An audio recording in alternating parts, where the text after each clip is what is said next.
dari pewahyuan. Lalu dari mulutnya terlontar kalimat itu, Iqra bismi rabbikal ladzi khalaq. Bacalah dengan nama Tuhanmu yang telah menciptakan. Para sahabatnya pun mengikuti hafalan bacaan itu, mereka menghafalkan bacaan itu. Tidak ada satupun yang terlontar dari mulut Rasulullah Muhammad SAW sebagai pewahyuan itu berasal dari mulutnya. Itu poin pertama. Yang kedua, dia mengatakan apa? Dan apabila roh kebenaran itu datang, ia akan memberitakan kepadamu hal-hal yang akan datang. Artinya 1400 tahun silam dia sudah memberitakan hal-hal yang akan datang. Tentang apa?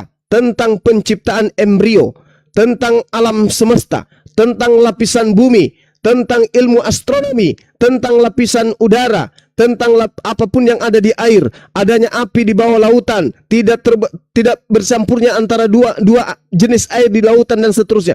Itu sudah diberitakan hal-hal yang akan datang. Semua yang diuraikan hari ini oleh ilmu kedokteran, oleh para astronomi, oleh para profesor, pakar gizi, pakar tulang, semua sudah disampaikan terlebih dahulu 1400 tahun silam. Ini yang dimaksud oleh Yesus. Ketika roh penghibur itu datang, dia tidak berkata-kata dari dirinya sendiri. Dia akan mengatakan apa yang akan terjadi di masa yang akan datang. Terakhir, roh kebenaran ini ketika datang, Pak, dikatakan oleh Yesus, roh kebenaran itu akan memuliakan aku. Nah, kita lihat agama mana yang diajarkan memuliakan Yesus, dan agama mana yang diajarkan menghujat, menista, menjatuhkan, merendahkan, menghinakan, mengutuk Yesus. Terkutuklah dia yang mati di atas tiang salib. Siapa itu? Yesus. Jadi, lalu kalau di Islam, apakah mengutuk? Tidak. Islam mengatakan bahwa Yesus itu adalah makhluk yang mulia, terkemuka di dunia dan di akhirat. Dia dilahirkan dari wanita suci perawan yang tidak pernah bertunangan dan tersentuh oleh laki-laki siapapun. Dan dia adalah laki-laki yang suci. Dia adalah orang yang didekatkan kepada Allah. Maka dia katakan dalam Al-Quran, Fattakullah wa ati'un. Satu-satunya agama yang memuliakan Yesus hanya Islam. Kata Yesus di dalam nubuatannya, ketika roh kebenaran itu datang, ia akan memuliakan aku. Umat Islam ketika menyebut namanya selalu menyertakan alaihis salam, Isa alaihis salam, Yosua alaihis salam, Isa alaihis salam. Tapi kalau Kristen menyebut begitu sampai kepada Galatia 3 nomor 13, terkutuklah Yesus yang mati di atas tiang salib. Na'udzubillah tsumma na'udzubillah.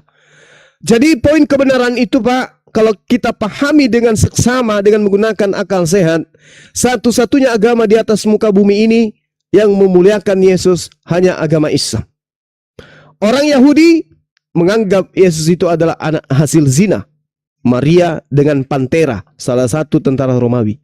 Di Kristen, Yesus itu adalah manusia yang mati di atas tiang salib sebagai persembahan kepada Tuhan, sebagai tumbal kepada Tuhan, dengan cara mati terkutuk demi untuk dosa-dosa orang Kristen. Itu semua adalah bullshit, itu semua adalah tipuan-tipuan yang diajarkan oleh pengajar-pengajar palsu yang datang setelah Yesus terangkat ke langit. Saya kira begitu, saudaraku, Bang Pano yang sangat luar biasa. Silakan Anda tanggapi kalau ada yang ingin ditanggapi. Silakan. Semuanya saya di situ, Pak, menurut yang disampaikan Mbak Cuma ini, yang betul itu, ya. Jadi banyaklah Kristen ini, saya katakanlah itu nggak mengerti apa tujuan kedatangan Yesus dan apa tujuan yang dia sampaikan, ya. Maka banyak lagi yang saya Pak Juma, yang saya sampaikan kepada mereka. Makanya saya selalu ikut-ikut ke ini organisasi yang lain, ya. Makanya saya udah pernah masuk, udah saya tanya, ada nanya tadi di room siapa tadi, di room si blokir, ya, ditanya, kamu ini agama apa, Kristen apa katanya. Nah, saya kasih tahu, ceritakan kan, saya sudah pernah masuk ke sini, ke Katolik sudah pernah, BNKP sudah, atau dibilang HKBP, Pentakosta sudah, Di GKI sudah, Krismatik sudah, ya. Tinggal Ortodoks lah. Biarpun ndak apa masuk aku Muslim, tapi sekali-sekali aku berdiskusi kepada saudara-saudara kita. Aku bilang begitu. Ya. Jadi sekarang kamu apa? Agama apa? Organisasi apa yang kamu apa? Saya bilang sekarang Advent, hari ke-7. Ya. Jadi yang saya di situ pun saya sampaikan juga kepada orang kita organisasi Advent karena masih ini diandalkan ajaran-ajaran Paulus ini. Jadi saya katakan harus teliti dulu kita, ya, dan Yesus itu harus tahu, jangan hanya haram saja yang kita ini andalkan, yang kita lebih fokus. Harus juga tahu kita siapa yang disembah, ya. Dan satu-satunya harus tahu kita lagi mana ajaran-ajaran yang menyesatkan. Kenapa saya katakan demikian? Ya, karena si Paulus ini banyak sekali yang sudah dia rubah. Biarpun nanti sunat, ya, mengambil persembahan lah, ya, gak ada sebenarnya persembahan itu loh, tapi persepuluhan harus ada. Nah, untuk apa nanti itu ada. Nah, tapi persembahan yang apa itu pas apa namanya itu acara ibadah diambil-ambil, kalau bahasa di apa ini di Sumatera ini apa itu durung-durung ya. Nah, itu. Nah, jadi itu sebenarnya nggak ada itu. Nah, jadi peraturan siapa itu? Itu kan dari Paulus, ya kan? Nah, jadi harus kita betul-betul mengerti, ya. Itu yang saya sampaikan. Apa yang dikatakan di Alkitab ini atau Yesus menyampaikan apa, ya. Makanya selalu saya andalkan ajaran Yesus ini di Matius 7 ayat 15, ya. Karena Yesus sudah dia mengatakan begini, habis aku ini nanti muncul rasul-rasul palsu dan mengajarkan kalian untuk menyesatkan. Nah, dia katakan di situ, ya, kalau nggak salah ya, waspadalah terhadap nabi-nabi palsu. Ya, mereka nanti menyamar seperti domba. Padahal sesungguhnya mereka, kalau nggak salah ya, sesungguhnya mereka adalah serigala yang buas. Ya. Biar saya baca aja. Ya. Matius 7 ayat 15. Hal pengajaran yang sesat. Waspadalah terhadap nabi-nabi palsu yang datang kepadamu dengan menyamar seperti domba. Tetapi sesungguhnya mereka adalah serigala yang buas. Nah, sampai apa ini? Sampai selesai ini nanti bagus sekali ini. Nah, saya ambil lagi di ayat 21-nya, ya kan? Bukan setiap orang yang berseru kepadaku, Tuhan, Tuhan, Tuhan, akan masuk ke dalam kerajaan surga, melainkan dia yang melakukan kehendak Bapakku yang di surga. Nah, disinilah yang saya di mana kehendak Bapaknya. Selalu saya tanyakan itu kepada bapak-bapak agama. Mereka bilang, ya, itulah yang kedatangan Yesus itu. Kalau perjanjian lama nggak ada lagi. Nah, Yesus mengatakan apa? Di Matius 5 ayat 17, aku datang ke bumi bukan untuk meniadakan hukum Taurat atau buku para nabi, melainkan menggenapinya. Aku berkata kepadamu sesungguhnya, lenyap langit dan bumi ini, satu titik satu iota atau satu iota tidak boleh ditiadakan dari hukum Taurat sebelum semuanya terjadi. Nah, kenapa kita mengatakan tidak ada lagi itu? Yesus sudah disalib. Sejak kapan Yesus mengatakan demikian? Gak ada. Cumanya Yesus mengingatkan kepada kita bahwasanya harus dilakukan itu. Semua apa yang disampaikan nabi-nabi sebelum Yesus. Ya. Jadi bapak-bapak agama sekarang Pak Juma nggak mau menerima itu. Selalu ditolak apa yang saya sampaikan ini. Ya, sama seperti tadi itu, ketika saya naik pendeta itu tadi diturunkan karena apa tadi dibilangnya itu tentang Yesus ya, Yesus ya. Tuhan siapa yang disembah, makanya datang aku tadi kuluruskan itu. Yang mengatakan itu sebenarnya adalah Paulus. Jadi jangan ajaran Paulus lah kita andalkan, ajaran Yesus lah. Apa dikatakan Yesus itu dia. Kira-kira begitu Pak Juma. Lanjut. Bila seandainya ada kawan yang lain. Baik, sebelum terlalu jauh, Bapak saya ingin tahu, Bapak menurut Bapak Yesus itu Tuhan atau bukan? Dia itu hanya utusan itu. Kan utusan Bapak itu, Nabi. Oke. Berarti yang Anda maksud Tuhan ini Bani Israel, yang disembah oleh Bani Israel. Ya, apa yang disembah orang Israel ya. Nah, sekarang bagaimana dengan pengakuan Yesus bahwa dia hanya diutus kepada domba yang hilang dari Bani Israel, Pak? Dia itu kan di Matius apa itu ya, tertulis kalau nggak salah 15 ayat 24 itu ya. Iya. Nah, sementara Bapak apakah dari Bani Israel? Sebenarnya hanya diutus di sana dia pada waktu itu. Tetapi siapa yang melakukan di Matius 15 ada juga itu nanti. Ketika ada itu dari situ sebenarnya dulu ya, mantap ini pertanyaan si Juma ini sama aku. Dulu sudah timbul di dalam hatiku ketika saya baca ayat tadi itu. Berarti sia-sia aku kalau menyembah kalau begitu. Karena hanya kepada orang Israel. Bukan untuk Indonesia kan? Iya. Tetapi ketika saya baca ayat selanjutnya, disitulah. Entah berapa hari kemudian atau berapa minggu kemudian. Ya, kemudian saya baca lagi apa itu lanjutannya itu.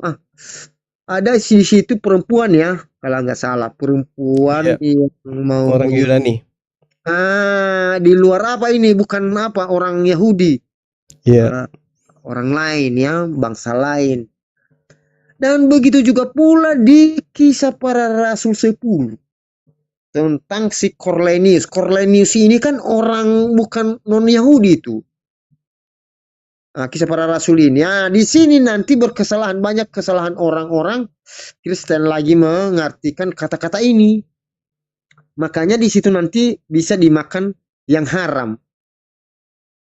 Padahal di situ dikatakan di situ maksudnya di situ jangan nanti haramkan si Cornelius ini itu sebenarnya ya, kalau dibaca kalau diperhatikan dan teliti kita kalau ketika sudah membaca tujuannya bukan ini tadi binatang-binatang yang nubuat tadi kan ada itu kalau nggak salah ya pada waktu apa berpuasa siapa ini ya? Si Simon yang bernama si Petrus kalau nggak salah. Ya. Jadi ada penglihatan dari langit. Ya, dia tengok ada apa. Jadi dikatakan apa itulah singkat cerita dibilang ada orang mengatakan makanlah itu. Jadi jawab siapa si Petrus tidak pernah sebab tidak pernah saya makan ya yang haram ini.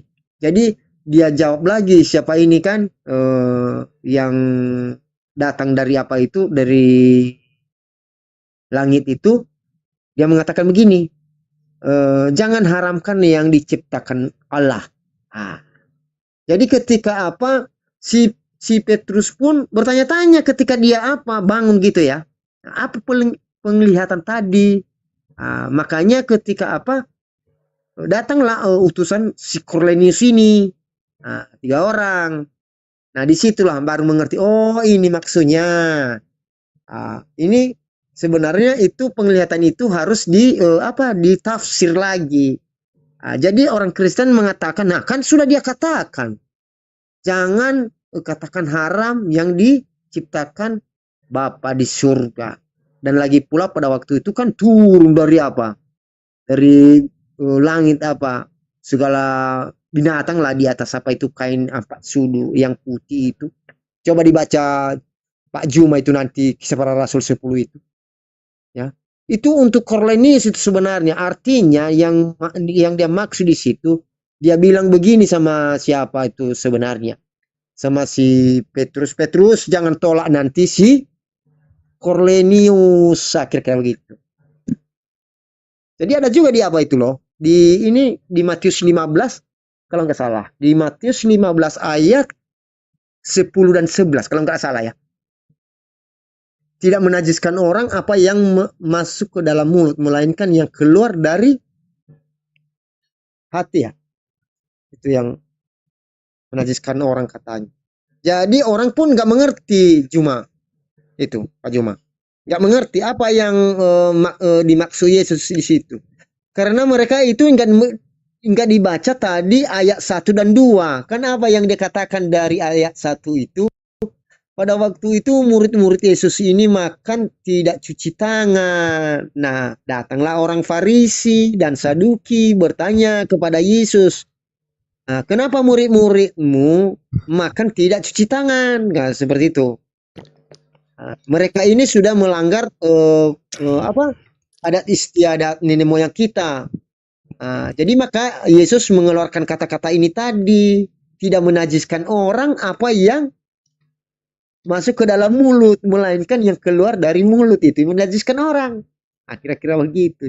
Jadi maka jawabannya di Matius 15 ayat 20-nya itu. Nah, di situ nanti tahu kita, oh maka keluar kata-kata itu kepada Yesus karena mereka ini enggak cuci tangan. Jadi itu maksud Yesus, kalau tidak cuci tangan enggak menajiskan orang. Nah, kira-kira begitu. Lanjut. Oke. Sebelum diserahkan ya kepada teman-teman yang lain. Gini loh Pak. Yesus mengatakan, aku diutus hanya kepada domba yang hilang dari Bani Israel. Itu poin pertama. Kedua, kenapa Yesus mengatakan hal tersebut? Ada hal apa? Apa yang melatar belakangi? Ternyata asbabul wurudnya adalah disebabkan karena adanya orang yang dari Kanaan, ya orang Yunani ya, datang berseru kepada Yesus, kasihanilah aku ya Tuhan anak Daud, karena anakku perempuan kerasukan setan dan sangat menderita. Tetapi Yesus sama sekali tidak menjawabnya. Lalu murid-muridnya datang meminta kepada Yesus, suruhlah ia pergi, kata Yesus. Dia mengikuti kita dengan berteriak-teriak. Kenapa Yesus mengatakan begitu? Sejatinya memang dia diutus hanya kepada domba yang hilang.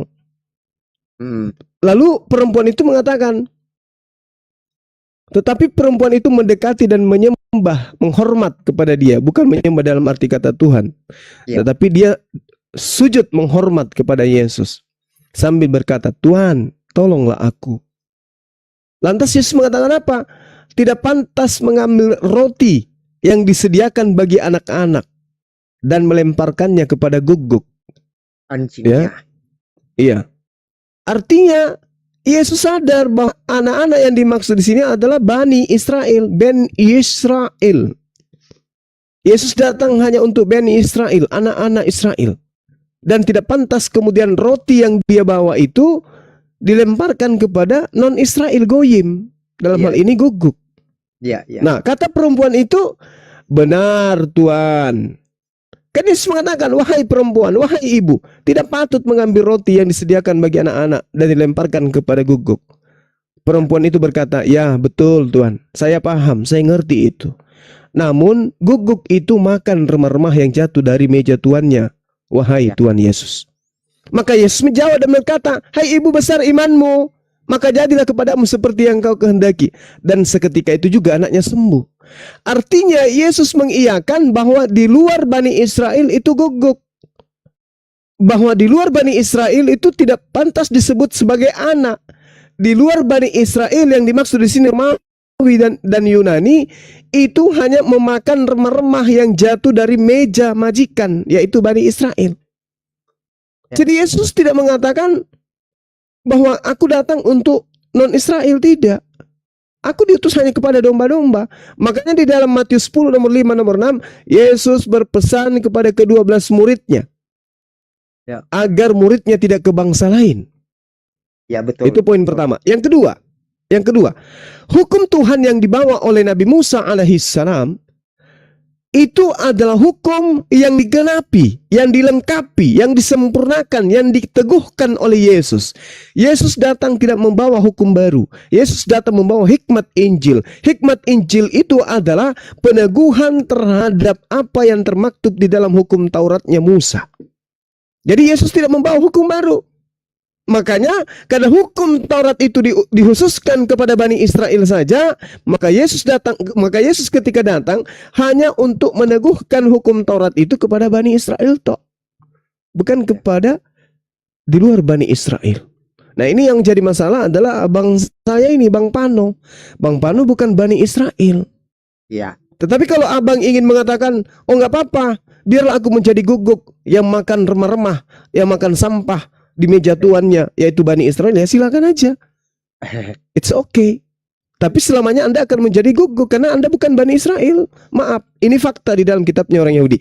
Tetapi kata Yesus akan datang seorang penghibur. Penghibur itu adalah dia yang menghilangkan status guguk itu. Kenapa dia menghilangkan status guguk ini? Karena kemudian dia diutus kafatan linnas, litubayyina linnas. Wa ma arsalnaka illa kafatan linnas.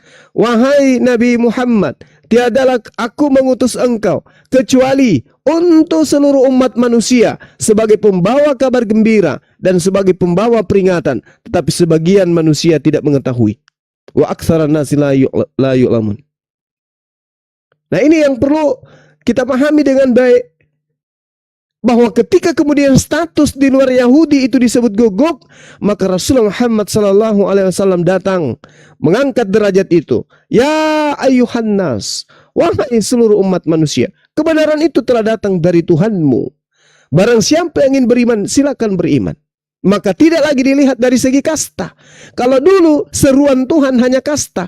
Ya Bani Israel, ya Bani Israel. Musa datang, ya Bani Israel.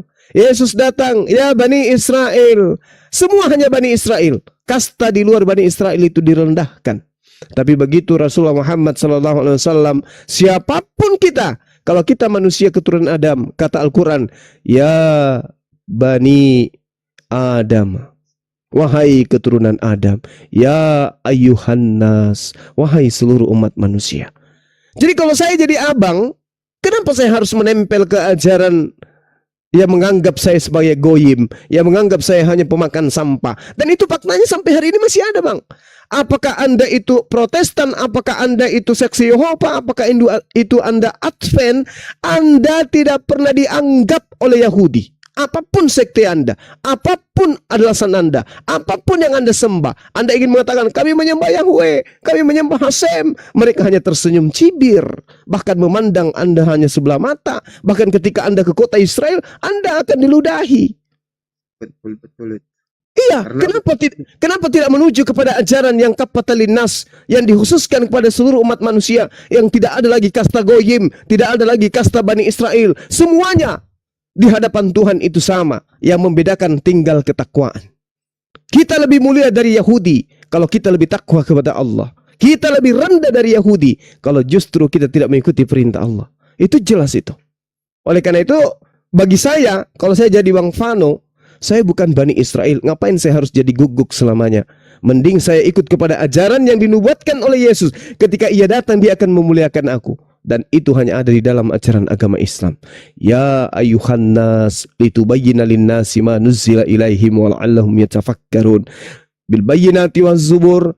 Mereka kami utus dengan membawa keterangan-keterangan berupa mukjizat dan kitab-kitab, dan kami turunkan Al-Quran kepadamu agar engkau menerangkan kepada seluruh umat manusia, bukan lagi kepada bani-bani lain, bukan lagi kepada bani khusus, tetapi kepada seluruh umat manusia. Artinya ini juga untuk Bang Vano dan juga saudara-saudara Kristen yang lain. Saatnya lah kita renungkan. Silakan. Terima kasih Pak Juma, terima kasih. Dan pernah saya kalau ini Pak Juma ya, kalau masuk ke gereja, jujur ya, jauh beda dari yang kawan-kawan yang lain atau jemaat-jemaat lain. Kenapa saya katakan demikian? Bukan saya sosok tahu ya, sosok hebat bukan. Tapi apa yang dikatakan di Alkitab saya turuti biarpun tidak sepenuhnya ya kan. Mana yang saya maksudnya yang sudah diberikan kepada saya untuk mengetahui itu saya laksanakan begitu. Kalau masuk ke dalam gereja saya kadang-kadang yang lain itu pakai sepatu, pakai banyak lah itu. Nah, jadi saya selalu buka di depan itu, saya tinggalkan di luar itu, bawa di dalam. Selalu mereka komentari saya, kenapa Bapak itu hanya Muslim itu. Kenapa begitu Bapak bilang sama saya, kenapa bisa Bapak bilang begitu? Karena sepengetahuan saya Pak, aku bilang kan, di Alkitab kan ada dia berkata-kata, kuduskan engkau sebab aku kudus. Macam mana bisa kudus kita untuk dari sana tadi memijak tai ayam, segala macam lah, kotoran ya kan. Kita bawa di dalam, itu salah. Jadi kudus dibilang. Macam mana bisa kudus itu? Nah, makanya harus kita tinggalkan di luar. Dan sebenarnya kalau kalau bisa dicuci tangan, dicuci kaki, dicuci muka kalau bisa ya. Di dalam itu. Makanya kadang-kadang orang itu heran. Apanya maksudnya Bapak Vano ini kalau datang dia ke gereja ya udah beda dengan yang lain. Dan saya selalu merawat jenggot saya dan rambut saya, tidak saya ini. Kenapa? Sudah dia berkata-kata. Nah, jadi banyaklah komentar orang itu sama saya, tapi saya biarkan gitu aja, ya udah, gak usah peduli di ini. Semuanya kita menyampaikan kepada mereka dan kita tujukan ayatnya aja. Kalau seandainya nanti kita paksakan sekali, nanti orang itu nanti nggak enak sama kita. Apalagi saya sekarang Pak Juma udah seperti sandungan sama mereka loh. Iya. Iya. Betul. Jujur. Semua Kristen kalau nggak percaya Pak Juma, datanglah ke Sibolga. Sibolga aku ini. Tanyalah. Iya. Sibolga berarti di Padang, di Sumatera Barat, Pak ya? Sumatera Utara. Utara. Ya. Sibolga. Medan. Oh iya. Jadi udah aku ini. Makanya asal masuk aku ke mana-mana ibadah, udah ini mata semua menengok-nengok saya, udah. Aku cuek aja. Saya nggak membenci mereka, nggak. Bahkan saya doakan nanti mereka ini. Mana tahu ada yang tidak enak menengok saya, tolong maafkan Bapak mereka karena mereka tidak tahu apa yang mereka perbuat. Itu aja. Ya. Iya. Karena saya apa yang mereka sampaikan itu, kalau misalnya salah, menyimpang dari ajaran Yesus, saya komentari itu. Betul. Biarpun pendeta dia. Nah, jadi kadang-kadang orang itu asal nanti kalau ada saya di situ pada waktu diberikan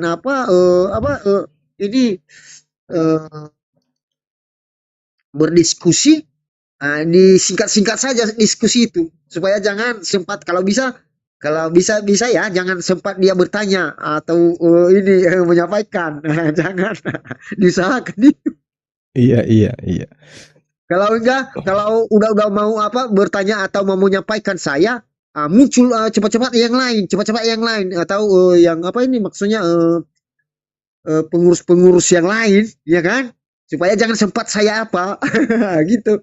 Jadi habis ngomong ini nanti ya udah di stop. Udah habis waktu, kita masuk ke ini. Jadi sehingga nggak ada lagi kesempatan saya apa. Ya, gitu Oh udah tahu iya iya. saya sekarang apa. Iya iya iya, Masya Allah. Saya boleh nanya satu hal, Pak? Apa itu Pak? Mohon maaf sebelumnya, Bapak sunat? Ya itu kalau itu dilakukan semua itu Pak. Sunat kulub maksud saya. Iya sunat. Eh, Apalagi aku orang Nias loh. Aku orang Nias loh. iya iya iya iya. Tanyalah kalau di Nias itu macam mana? Itu harus disunat itu. Kalau nggak disunat, biarpun tidak bukan muslim jadi disunat itu. Iya, baik. Ada hal yang menarik, Pak, di dalam pengajaran Bible yang saya lihat, di mana di dalam Yesaya 52 nomor 1 diterangkan begini. Terjaga-jagalah, kenakanlah kekuatanmu seperti pakaian, hai Sion. Kenakanlah pakaian kehormatanmu, hai Yerusalem, kota yang kudus. Sebab tidak seorang pun yang tidak bersunat atau yang najis akan masuk lagi ke dalammu. Jadi orang yang tidak bersunat itu diidentikan sebagai orang yang najis dan tidak boleh masuk ke dalam kota Yerusalem. Itu satu. Iya. Tapi ada yang lebih bahaya lagi, yaitu yang tertuang di dalam Yehezkiel 44.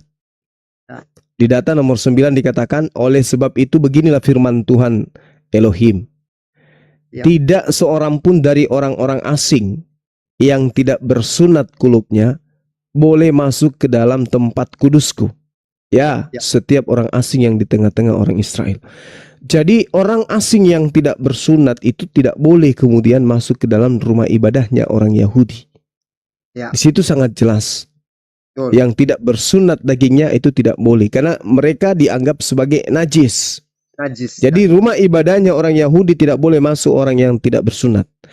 Yang ketiga, parahnya lagi Pak, yang lebih parah dari itu, di dalam Wahyu 21 nomor 27, orang yang tidak bersunat atau orang yang najis itu tidak akan masuk ke dalam surga.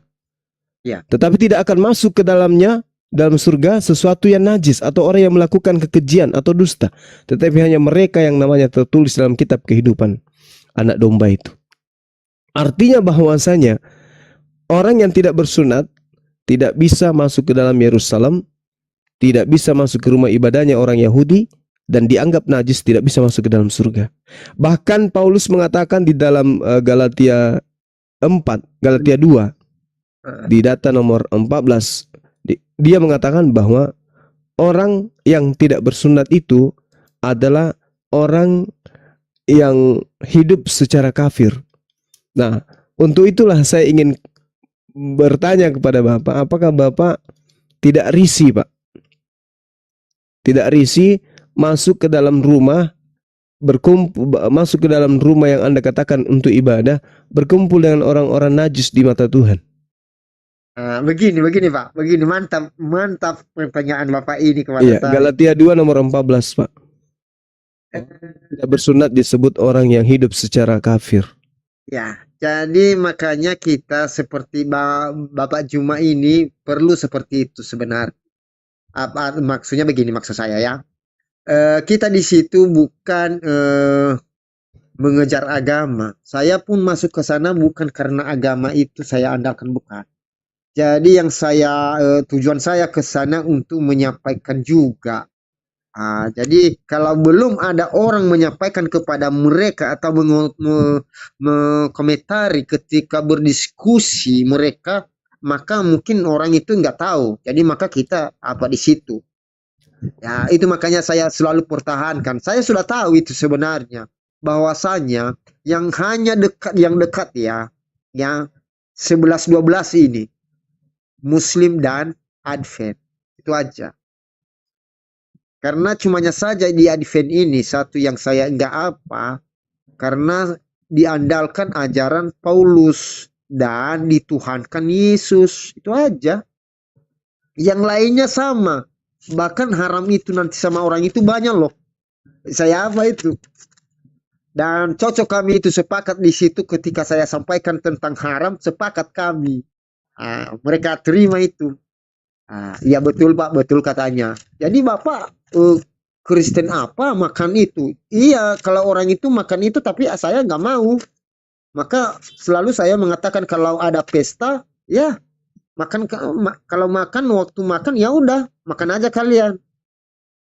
Nah, paling-paling saya salam aja udah pergi gitu. Memang saya selalu datang di pesta apa orang-orang kita Kristen ini kan. Jadi kalau soal makan karena udah tau lah kita ya nanti apa sayurnya di sana ya kan. Ya udah, nggak usah kita ikut-ikutan sama mereka. Nah, jadi tentang hanya dua lagi yang saya apa sama mereka. Ajaran Paulus diandalkan dan Yesus itu dituhankan. Ya, itu aja. Jadi Iya, aku masuk di sana bukan untuk mengejar agama, bukan. Karena agama pun gak ada sama Bapak di surga nanti. Ya, gak ada. Dan pernah saya sampaikan itu, gak ada Yesus mengatakan agama ini saya dan agama ini yang saya apa, gak ada. Nah, cumanya hanya perintah. Perintah apa yang sudah dipercayakan Bapak kepada dia, ya itu aja. Apa pesanan Bapak itu udah, itu aja kita lakukan. Nah, di sana kita untuk menyampaikan sama seperti Pak Juma ini, ya jangan bosan-bosan atau apa Bapak Juma menyampaikan kepada sesama. Biarpun tidak berterima kepada mereka, biar tidak apa-apa. Yang penting kita udah kita sampaikan kepada mereka udah lepas tanggung jawab kita. Karena nanti nggak ditanya sama kita. Ini seperti Bapak Juma ini ditanya Bapak di surga loh, Bapak di surga. Nanti kalau nggak Bapak sampaikan kepada orang-orang yang nggak mengenal ajaran Bapak di surga. Nah, kenapa nggak kamu sampaikan? Sudah saya berikan kepadamu untuk mengetahui apa rahasia-rahasia itu. Jadi makanya kamu ini menyampaikan. Tapi ketika Bapak sudah menyampaikannya, maka Bapak lepas dari situ dan ada untung Bapak di situ. Ada poinnya kepada Bapak di surga gitu. Oke, haleluya. Terus lanjut. iya. Kalau boleh tahu, Bapak kenapa nggak masuk Islam aja? Atau dari Islam tadinya? Indah. Bukan Islam aku memang apa. Cumanya belum lagi selesai apa. Mungkin nanti kalau terakhir nanti mungkin masuk juga nanti dikasih itu. Cumanya belum lagi selesai apa. Iya. Biar dulu apa saya gitu. Ya Kalau karena cumanya saja gimana? di apa ini di Sibolga ini nggak ada ortodoks. Kalau ada ortodoks saya masuk lagi dulu di situ. Karena sudah tahu aku yang mana paling dekat sama apa ini. Ini rahasia saya loh. Iya. Iya. Saya sih berharap bisa sama-sama sujud di masjid dengan Bapak gitu. Ya. Amin. Karena Yesus pun itu makanya selalu saya apa itu.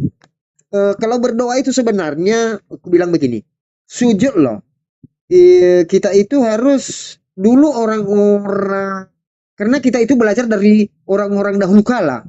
Mereka itu kalau menyembah Bapa di surga, bersujud dan apalagi ini mukanya sampai ke tanah loh. Jadi kenapa kita ini sekarang ada itu berdiri di gereja kalau Bapak berdoa, ada itu duduk santai aja begitu aja. Aduh, bukan begitu. Jadi kadang-kadang kalau saya sampaikan itu nggak berterima mereka. Satu-satunya nanti bapak-bapak agama ini. Iya. Bagus. Jadi harus tahu dulu kita macam mana berpuasa. Itu harus dilakukan itu loh. Kalau nggak melakukan berpuasa tidak boleh. Saya katakan nggak bisa kamu menyembah Bapa di surga dan tidak tahu kamu rahasia-rahasia apa itu. Kenapa saya katakan demikian? Karena si Yesus sudah mengajarkan kita loh untuk berpuasa. Kalau tidak, barang siapa yang tidak melakukan itu seperti itulah yang dia maksud nanti ya. Tidak akan mengerti kamu rahasia-rahasia kerajaan surga. Satu lagi saya apa? Aku bilang, misalnya ada utang kita ini kita bayar atau tidak? Harus kita bayar. Pano ngomong apa sih Pano? Apa itu Pak? Kamu ngomong apa? Kamu ngaku Kristen tapi nggak ngaku Yesus Tuhan. Oke. Kita Pak Kristen. Kenapa nggak mualaf aja bro? Iya, kenapa nggak mualaf aja? Karena nggak ada agama Kristen yang nggak ngaku Yesus Tuhan. Iya, tunggu dulu Pak. Berarti kau salah tempat. Iya, Iya. oke, tunggu. Tunggu dulu Pak, dengarkan aku ya. Nggak apa-apa Pak. Kalau Bapak menuhankan Yesus nggak jadi masalah. Saya nggak memaksa Bapak. Cumanya Yang jadi apa yang masalahnya dikatakan Bapak Yesus, ngaku Kristen, itu yang jadi masalahnya Pak, bukan masalah nggak apa-apanya. Bapak ngaku Kristen tapi nggak ngaku Yesus Tuhan, itu udah nggak nyambung. sejak kapan Yesus itu mengatakan sembah aku dan aku Tuhan, pencipta langit dan bumi? Ada ayatnya. Kapan Yesus mengatakan demikian? Ya, Coba dulu Pak, di mana? Muridnya bertanya, apakah kau guru dan Tuhan? Yesus menjawab, ya aku guru dan Tuhan. Bapak itu kurang baca itu. Aduh, itu siapa menulis itu Pak? Saya tanya dulu Bapak. Paulus atau siapa Pak? Saya tanya dulu Sekarang Bapak percaya Alkitab nggak? Kalau nggak percaya Alkitab ngapain Bapak? Tidak semua. Nggak semua. Berarti Bapak bukan Kristen. Tunggu dulu Pak. Nggak semua isi Alkitab itu dia apa Pak? Jujur Pak. Apa? Kalau bila seandainya saya bukakan sama Bapak. Nggak semua Ya, Pak. bukakan aja. Makanya Yesus mengatakan Matius 7 ayat 15, waspadalah terhadap nabi-nabi palsu. Mereka nanti datang kepada menyamar seperti domba. Tapi sesungguhnya mereka adalah serigala yang buas. Jadi maksud Bapak, murid-murid Yesus itu nabi-nabi palsu gitu. Termasuk sekarang Pak, udah apa muncul itu sampai sekarang Pak, udah banyak. Apalagi sekarang udah banyak kali. Kan tadi udah jelas kalimatnya, murid-murid Yesus bertanya kepada Yesus secara langsung, apakah kau guru dan Tuhan? Yesus menjawab, ya saya guru dan Tuhan. Apalagi yang Bapak mau debatkan? Pak, makanya saya apa sama Bapak. Itu siapa nulis itu Pak? Sekarang perkataan siapa? Paulus. Ya, ada ayatnya Bapak.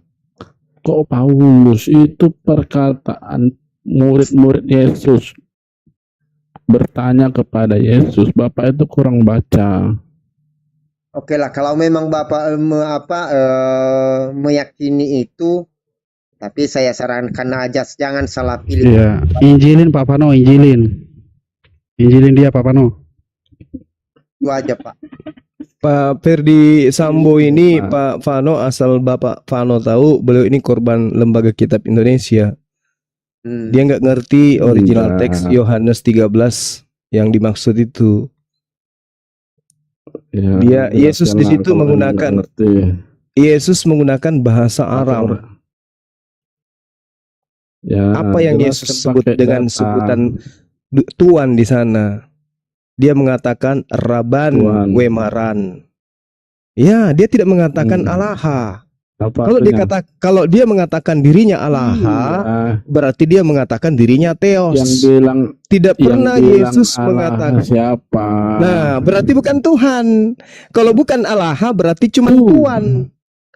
Loh, Tuhan itu Allaha. Allaha dalam bahasa Aram. Beda bro, makanya harus ngerti dulu konsep Tuhan di Kristen sama konsep Tuhan di Islam itu beda. Beda enggak kata Tuhan dengan Tuhan menurut saudara? Kata Tuhan itu diserap dari bahasa Melayu Tuhan. Bukan begitu poinnya. Sekarang permasalahannya apakah Tuhan dan Tuhan itu beda? Bisa enggak saya katakan Tuhan Jokowi? Bisa enggak saya katakan selamat siang Tuhan Jokowi? Bisa enggak? Bisa enggak? Kata Tuhan itu sudah ada sebelum KBBI memunculkan. Saya paham, saya ngerti. Tapi ketika berbicara mengenai Tuhan dalam perspektif pemahaman orang-orang beragama, Tuhan itu pencipta langit dan bumi. Kan sudah memang dia menciptakan. Apa yang diciptakan oleh Yesus? Yesus adalah firman. Yesus ada. Enggak, tunggu. Apa yang diciptakan oleh Yesus? Ya, Yesus adalah firman. Yesus adalah firman. Yesus adalah firman atau dengarkan. Yesus adalah firman atau Yesus berasal dari firman? Yesus adalah firman, sang firman. Dia itu tidak bisa. Firman. Nggak bisa. berasal dari Anda menghayal. Ada. Anda mau menyesatkan. Ini ada ya Yohanes 1 ayat 1 kok Lah, menyesatkan. itu pengakuan siapa? Yohanes 1 itu. Sekarang gini bro, Enggak, saya tanya dulu, Yohanes 1 itu firman Tuhan atau pengakuan pengarang? firman Tuhan. Firman Tuhan. Firman Tuhan. Ini saudara, Gini, bisa gini, enggak Anda gini. membedakan? Bisa enggak membedakan antara Tuhan dengan Firman. Tuhan? Bisa enggak? Itu dulu. Ini ya saya bacakan Yohanes 1 ayat 1. Pada mulanya adalah firman. Firman itu Firman bersama-sama Itu dengan bukan Allah. firman Tuhan, Bung. Itu adalah karangan pengarang. Yohanes itu yang nulis adalah Markus. Hayo, Itu Markus ini asumsinya adalah Markus itu siapa? Markus itu asistennya Paulus. Oke. Markus, Lukas itu sama-sama dengan Paulus di Antioquia. Oke? Aduh, Aduh apa? Aduh apa? Udah, yes. Apa yes, perbedaan? yes, Tunggu. Apa perbedaan antara Tuhan dengan Tuan? Itu dulu. Kata Tuhan itu berasal dari kata Tuhan. Saya tahu, saya ngerti, saya paham. Kakek Anda belum Tahun lahir, saya sudah 9 tamat itu. Kakekmu tahun belum lahir, 1974, saya sudah tamat itu. Yang kita bahas sekarang KBBI ini adalah belum mengeluarkan kata Tuhan. boleh Itu enggak? kita Boleh enggak? ada. Boleh tidak Yahudi? Boleh tidak Pak Jokowi dipanggil Tuhan? Ya tidak lagi lah bro, kan udah Nah, berbeda. tidak boleh. Kan- Kalau dipanggil Tuhan boleh tidak? kan sudah ada perkembangan kata. Pak Jokowi kalau dipanggil Tuhan boleh tidak? Nggak bisa. Pak Jokowi dipanggil Tuan Jokowi boleh tidak? Boleh, Dipanggil Tuhan Jokowi boleh tidak? tidak boleh. Nah, berarti antara Tuhan dengan Tuhan beda, kucluk. Itulah makanya kan Makanya ada apa? pergeseran makna. Pergeseran makna Tahun gimana? 1974. Tidak ada pergeseran makna, nggak ada. Kita sudah ada pada Kata sentral. Tuhan. Kita sudah finish. Belum ada di kamus KBBI. Saya Kita tanya sudah menggunakan kata Tuhan. kepada saudara, apakah kata Tuhan sudah nggak dipakai? Sekarang gini aja bro, kami percaya Tuhan, kamu nggak Yesus- percaya Tuhan. Yesus itu bukan Tuhan, kawan. Yesus itu Tuhan. Dalam bahasa Aramaik disebut Maran. Lord, bahasa Inggris Lord. Itu bahasa Inggris Tuhan. Lord, Ya, bukan God. Oke? ya memang bukan God. Yang Nah, bilang berarti God dia bukan siapa sih? Tuhan. Astagfirullahalazim, ya Allah ya Karim. Makanya bro, jangan Ini kau sudah samakan. pakai huruf qalqalah pun God. Masih juga nggak paham. Jangan Sekarang kau samakan. saya tanya dulu. Saya tanya dulu. Antara Theos dengan Kurios sama nggak? Beda. Beda. Antara Tuhan dengan Tuhan beda. Terus kenapa Anda mengatakan aku adalah guru dan Tuhan? Kenapa? Ya karena itulah. Di Karena itu Alkitab kok. Loh. Mana sih? Di dalam original teksnya dikatakan dia itu adalah Kurios. Ya memang kurios. Nah, kalau Kurios berarti Tuhan, bukan Makanya Tuhan. gini, bro. La haula wala quwata illa billah. Kata Tuhan di agama kalian sama dengan agama kami itu beda, bro. Kalau Tuhan di Kalau agama kamu kami, apa? Tuhan kami Yesus. Kalau Allah Bapa. Gimana sih kamu? Yang pencipta di sini siapa?